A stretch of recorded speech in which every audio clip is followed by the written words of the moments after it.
बहुत शुक्रिया। कौमी असम्बली का इजलास जारी है। PTI रहनुमा मुराद सईद कौमी असम्बली के इजलास से खिताब कर रहे थे। उन्होंने कहा कि पाकिस्तान में सोशल इंडिकेटर्स बहुत बुरे हैं। अवाम पर लगने वाले पैसे को साबिक हुक्मरानों ने अपने ऊपर खर्च किया। उन्होंने कहा कि पाकिस्तान हमेशा रहेगा और तकसीम की बात करने वाले नहीं रहेंगे। कश्मीरियों के हमेशा साथ हैं। अच्छा, मैं एक्सप्लेन कर दूं। मुझे पहले शुरू में समझ नहीं आता था कि ये बातें आराम से भी की जा सकती हैं, इस अंदाज से भी की जा सकती हैं कि लोगों को समझ में आए। लेकिन अब ये चीखो पुकार किस तरह और क्यों आदत बनी, ये मुझे बाद में पता चला कि हर वक्त चीखते रहने का मसला क्या है, ज़हन पर भारी असरात है माजी के। बात इतनी थी सर। आप एक जो आपका है, मैं इसको वो करता हूं। हौसला रखे। मैं जनाब आला एक्सपंज करता हूँ, मैं इसको एक्सपंज करता हूँ। अगर इस तरह किसको सर, किस चीज को? मतलब देखिए, आप एक शख्स के बारे में जो मैंने किसी के है उसके बारे में आप कोई बात ना करें कि वो सर, अगर इस तरह से सर मेरा अपनी बात करें प्लीज, अपनी बात सर। देखिए, मैं आप मुझे तमीद करने देंगे तो मैं बात करूंगा। बैठ जाए, आप तशरीफ रखें प्लीज, आप तशरीफ रखें आप जी। मुझे चुप कराना इस तरह के 50 लोगों का काम भी नहीं। मैं फिर कहता हूं कि मैं ऐसे 100 पर भी बारी हूं। मैं ऐवान में बिल्कुल कार्रवाई जिस तरह होती है उस तरह बात करना चाहता हूं। मुझे मजबूर न करें कि मैं इस ऐवान को मछली बाजार बनाऊं आपकी तरह। No cross talk. मुझे भी आता है इस तरह। आप प्लीज आप तसल्ली से बात करें। जनाब वाला, ये रोजाना खड़े होकर अली जैदी बेटा है, इसको हम मौका देंगे ताकि वो भी अपनी दिल की बात करे, ताकि तसल्ली से एक दूसरे को सुने। बिस्मिल्लाह जी। होनी चाहिए सर, बातचीत होनी चाहिए, हौसला रखे सर। रोजाना खड़े होकर मुख्तलिफ तरीकों से अपोजिशन को टॉन्ट करना, ऐसे जुमले कहना कि जिनका कोई वजूद ना हो, जिनकी कोई सच्चाई ना हो, और उस पर अपनी पॉइंट स्कोरिंग करना और चीख चिल्लाकर यह समझना कि शायद हम कोई बहुत बड़े मुकर्रर हैं या 2-4 करीब के लोग कह दें कि वाह जी वाह आपने कमाल किया, तो इस गुमान और ख्याल से बाहर निकलें। 13 माह आपको हो गए हैं हुकूमत में। आज भी मैं अपने चेयरमैन बिलावल भुट्टो जरदारी के उस बयान के साथ पूरी तरह खड़ा हूं कि पाकिस्तान पीपल्स पार्टी वो वाहिद पार्टी है जिसने सिंध के कौम परस्तों का रास्ता रोके रखा कि वो वफाक को कोई नुकसान न पहुंचा सके। पाकिस्तान पीपल्स पार्टी अगर वफाक की अलामत और चारों सूबों की जंजीर न होती तो सिंध की कौम परस्त तहरीकें वो स्पेस हासिल कर लेती। पाकिस्तान पीपल्स पार्टी ने कुर्बानियां देकर 2-3 नस्लों की कुर्बानियां देकर इस पाकिस्तान और वफाक को बचाया है।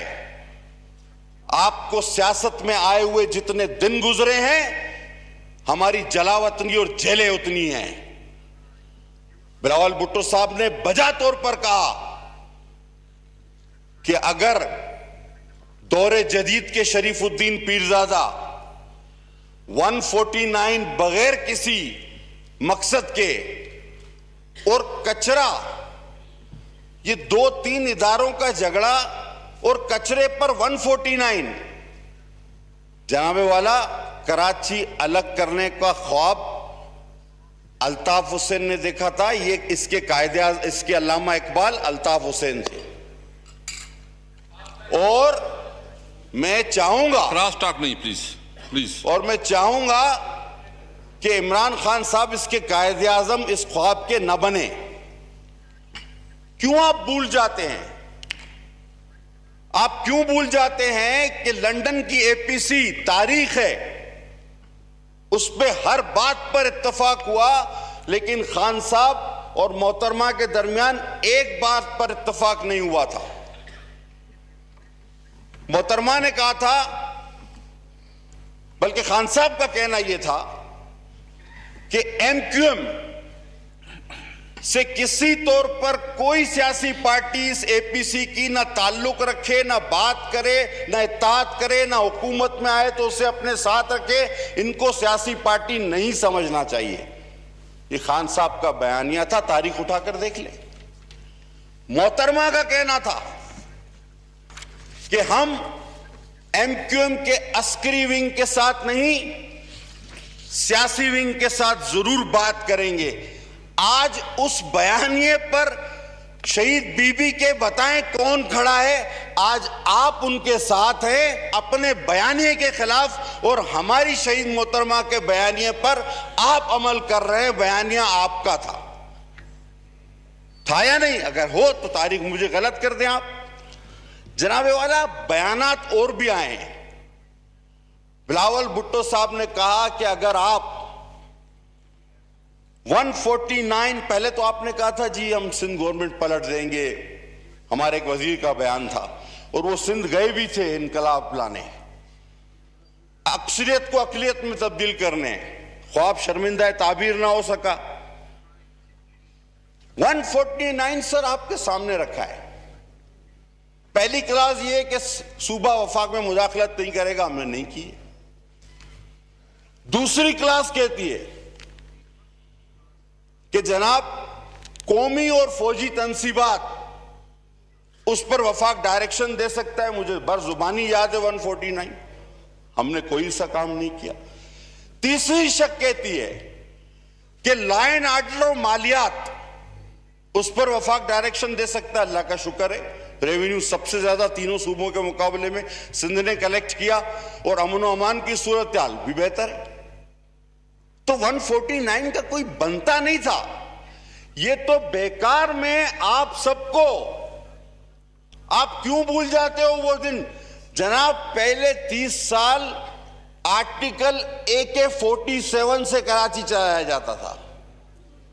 आर्टिकल AK-47 कलाशनकोफ, और उसके बाद अब जब कानून नाफिज करने वाले इदारों को सलाम पेश करता हूं कि उन्होंने जब कराची को आजाद कराया तो वो AK-47 वालों के नुमाइंदे, जो बराए नाम वहां के नुमाइंदे हैं, दौरे जदीद के मौजूदा शरीफुद्दीन पीरजादा, वो आर्टिकल 149 लेकर आ गए। और मैं हैरान हूं कि दोस्त उसकी वकालत कर रहे हैं। आप लोगों को याद नहीं कि एक एक दिन में 100 लोग मारे जाते थे? कराची में किसी सड़क से आप गुजर नहीं सकते थे। आज आप फिर उस बात को अमली जामा और इन लोगों को अमली पजामा पहनाने जा रहे हैं।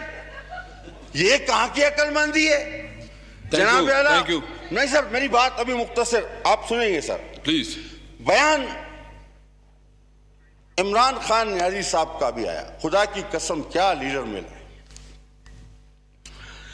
जनाब। जब वो तारीख पे बात करें तो दुनिया के सारे तारीखदान सर दूनते रह जाते हैं। कहते हैं हजरत मूसा का तारीख में जिक्र ही नहीं, वो कुरान में भी 30 बार से ज्यादा है। जब खान साहब जोग्राफिया पे बात करें तो कहते हैं जर्मनी और जापान एक साथ है। अल्लाह अकबर। अब फलसफे पे बात करें तो रविंद्रनाथ टैगोर और उमर खयाम में उनको कोई फर्क नजर नहीं आता। 1 अरब दरख्त तो उन्होंने सरदार आपके सूबे में लगा दिए। आप अपने सूबे का रकबा तो बताइए। ऐसा लगता है पहाड़ों, नहरों, घरों और हर आदमी के सर में भी दरख्त लगा हुआ है। 1 अरब दरख्त। सर ये कौन सी हिकमत है? उनका एक बयान। अगर आपको कोई मौका हो तो हम आपको वेलकम करते हैं। आ जाए। अगर आप काफी मेरी बात आपको वेलकम करते हैं। मेरी बात सुन रहे। अब वो बयान देते हैं कि यूटर्न, वो कहते हैं कि यूटर्न तो बड़ी अच्छी बात है और मुझे फख्र है कि मैं यूटर्न का वजीर आजम हूं। अब सर हम बरतानिया से पीछे नहीं है। एक आलमी साइंसदान न्यूटन बरतानिया ने दिया था दुनिया को, हमने यूटर्न दे दिया है। Thank you sir. मेरी बात तो सुन बस। सर जब आप अब कभी कभी तो बोलते हैं सर अभी कभी तो थोड़ी सी बात। अब सर हम भी जो है कह सकते हैं कि बर्तानिया ने न्यूटन दिया था, हमने यूटन दे दिया है। अब एक और बात जो सबसे खतरनाक है सर, आपको हमें सोचना होगा, हमारा वजीर आजम ये कहता है कि मैं रा को दावत देता हूं कि आओ चेक करो। रा को वो कहते हैं हमने जब मोदी से मुलाकात की तो मैंने कहा कि रा को भेजो, आए चेक करें, हमने दहशतगर्दों की मदद करना छोड़ दी। रा को भी अब इजाजत देते हैं, हमारी सिक्योरिटी कहां गई? थैंक यू जनाब सर वाइंड अप प्लीज, अभी सर अभी तो इब्तिदा इश्क है रोता है, वाइंड अप प्लीज, आगे आगे देखिए वाइंड अप प्लीज। सर मैं रोजाना सुनता हूं, जवाब देना बड़े अच्छी तरीके से आता है, कमजोरी ना समझा जाए, हम ऐवान के माहौल को खराब नहीं करना चाहते, सिर्फ इस वजह से कम बोलते हैं सर, कम बोलते हैं। अब जनाब आप आ जाएं, भारत का मिशन चांद पे भेजने का, रॉकेट को भेजा, वो फेल हो गया, अल्लाह करे फेल हो। वो एक मिशन खला में फेल हो गया तो यहां लुढ़ियां पा रहे थे हम, पानी भी चाहिए। वो एक मिशन खला में फेल हुआ और पूरी हमारी खलाई मखलूक का मिशन यहां पे फेल हो गया है। इस पर हम क्या करें सर? इस पर भी तो कोई बात करे। Thank you. ये अच्छा सर, मैं वाइंड अप करते हुए, सर खुदा की कसम कश्मीर इस तरह कॉन्सर्ट के जरिए आजाद नहीं होगा सर। मैं आपको सही बताऊं, ये जो कॉन्सर्ट हम अदाकारों और इनको ले जा रहे हैं सर, सियासी जमातों को एतमाद, एपीसीज बुलाए। कश्मीर की बात आप देखिए, आप सबको कल जो है ना उसमें दावत है कि कल आप बड़ी अच्छी अटेंड बात कर ले है। तमाम पार्टी देखिए को। सर, मेरी एक बात करने से कितना कौम को फायदा हो गया सर। अब मुझे अब बात करने दें सर। देखिए ये ट्रंप के पास से जब आप आए तो वजीर एक दूसरे को कुश्ती के दाव लगा रहे थे, पहले हार में पहनाऊं, पहले हार में पहनाऊं। वो बोला हमने वर्ल्ड कप जीत लिया है, अभी घर भी नहीं पहुंचे तो पीछे ने मोदी ने हमारा कश्मीर ले लिया। Thank you. और ट्रंप ने हरी झंडी दिखा दी। सर थोड़ा सुन तो ले। नहीं बस खत्म करें जी। सर- अली जैदी साहब बस वाइंड अप कर प्लीज, वाइंड अप कर, वाइंड अप करें प्लीज, वाइंड अप कर ले सर 45 अफराद सर कराची में बिजली का करंट लगने से हलाक हुए उस नकवी के अबराज की के इलेक्ट्रिक से, जो फाइनेंसर था और पकड़ा गया है, उसने आपका नाम दिया है। आप जिम्मेदार हैं उन हलाकतों के। और आपको बता दूं कि सिंध में हर जुबान पर एक बात है कि सिंधली तेसर केर नड़ींदो, सांदो केर मयारू यार। खुदा की कसम फिर कहते हैं कि हमारे सिंध को किसी ने, किसी शरीफुद्दीन पीरजादा हो या आपके वजीर कानून हो, क्या नाम है, फरूक नसीम भाई हमारा, ऐसी बातें ना करो। मैंने पहले कहा था, अभी हेमू कालानी और होश मोहम्मद सीधी से वास्ता तुम्हारा नहीं पड़ा, और दुआ करो कि ना पड़े। थैंक यू, और थैंक यू, थैंक यू। आखिरी बात सर, कि मर जाएंगे, सिंध को तकसीम नहीं होने देंगे। कोई कानून ऐसा नहीं। अली जैदी साहब, अली जैदी साहब, अली जैदी, अली जैदी प्लीज, अली जैदी प्लीज, अली जैदी, अली जैदी।